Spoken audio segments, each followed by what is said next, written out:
All right, music fans, welcome back. Harmless Dave here, talking real music in real time for some real people out there just like you and just like me.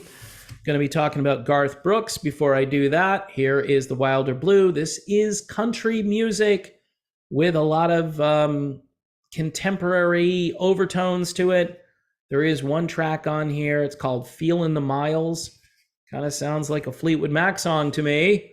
Early Eagles and Fleetwood Mac and some other influences there. Just really great stuff. And I was promoting it last year. And so there you go. Talking about Garth Brooks. I don't think Garth has anything to do with The Wilder Blue. Garth is out there complaining and defending Bud Light. Garth Brooks defends Bud Light, has a nasty message for anyone who disagrees with him. Here in America, there's a definite divide emerging, those who support Bud Light and those who don't. Not too surprisingly, Garth Brooks stands firmly with Bud Light's progressive campaign, even in the face of intense backlash. Now, Garth has made it known that his new Nashville bar, Friends in Low Places, will proudly serve the contentious brand, and you're a bleep hole, an a-hole, if you don't support the decision. The bar is still under construction, and an opening date hasn't been announced yet. But what has been announced before the date where the bar will open, because you've got to know, before the bar opens, not when it's going to open, not what the interior is going to look like, not whether or not they'll have country music there, live country music or whatever. You've got to know whether or not they're going to serve Bud Light. And they are. They're going to be serving Bud Light. So thank goodness, right? He says here, I'm hoping that when you walk in, it's a love everybody experience. He says that's what it's about, right? So I want a place that's just safe. That feels good. Okay. So serving Bud Light apparently makes the place safer. I don't know. In today's climate, I think it might make it more dangerous to serve Bud Light. A couple of Garth's colleagues, I wouldn't call them colleagues, but maybe peers, people who have their own Nashville bar, have jumped into the controversy, with John Rich announcing that he would be pulling Bud Light from his Broadway bar, Redneck Riviera, and Kid Rock, of course, famously shot up some cases of Bud Light with a rifle in a now viral video posted to social media. But Garth revealed yesterday that he has no intention of following their lead. He says, yes, we're going to serve every brand of beer. We just are. It's not our decision to make, he says. Well, it is your decision to make, Garth. You can decide to not serve the beer if you don't want to. He's kind of making it sound like I had no control over this. But then he goes on to say, if you come into this house, love one another. If you're an a-hole, there are plenty of other places on Lower Broadway. So again, he's basically saying that the people who go to John Rich's establishments, that those people are a-holes. It says here, well, Garth, supporting a brand that shamelessly engages in virtue signaling is your choice to make, and it's unlikely to bring you any benefits. We all know Garth Brooks is a strong liberal, so none of this comes as a significant surprise. However, his decision to stoop to name-calling is rather disappointing, even by his standards. Yeah, because he said up here that he wants to create a safe space and all of that good stuff. All right, so here's the deal, right? So you can patronize the bar that you feel comfortable going to. And I think we need a little bit of equivalency here. In other words, most people don't care what you do with your life when you hit a certain age.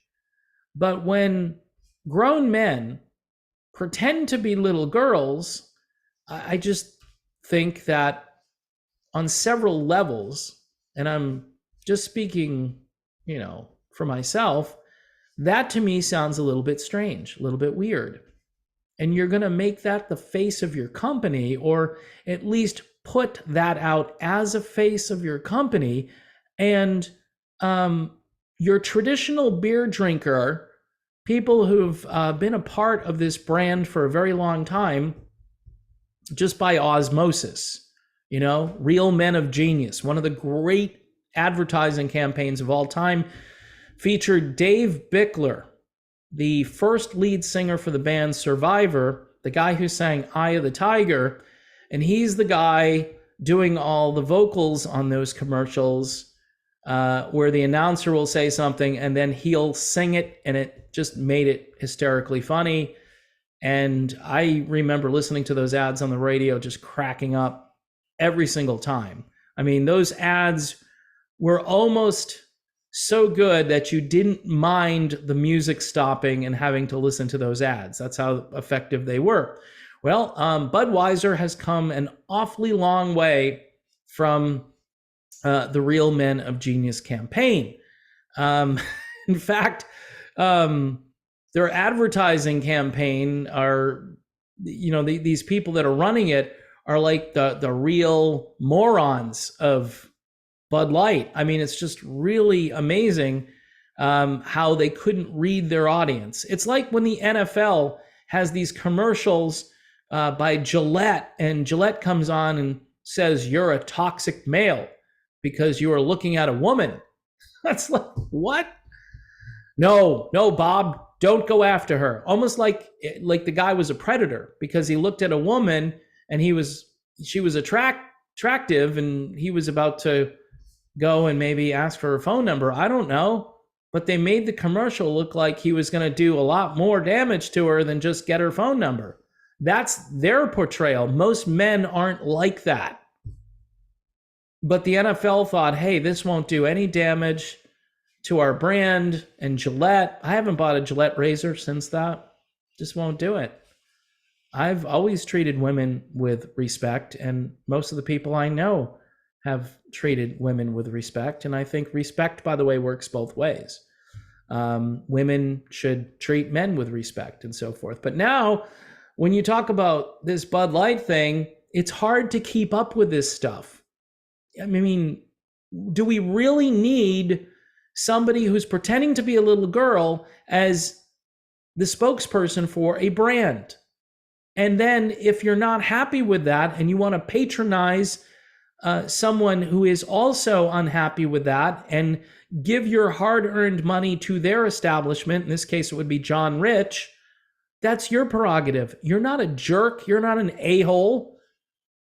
And but this is where we are. A lot of name calling. Of course, the keyboard warriors will get in the chat rooms. First of all, they'll say, I need to stay in my lane. I don't know what I'm talking about. Okay, whatever. Number two, this has nothing to do with music. Au contraire, it does. Country music as a brand has been hijacked by this movement. Country music used to be the most reliable part of traditional American values and culture. 10 years worth of bro country and click tracks and stuff that sounds like 70s R&B music, like a bad 70s R&B type of music, and that's being put out there as country. You add a little banjo to the back end of it, and all of a sudden it's a country song. It's not a country song. Just like that man is not a little girl. It's the same thing. It's like when you look at all this stuff, it's just deceit. It's lying. It's an illusion. And you're being forced to embrace the lie. And most of us, prior to all this, were like, fine, you want to love this person? I may not think it's great. My religion might teach differently.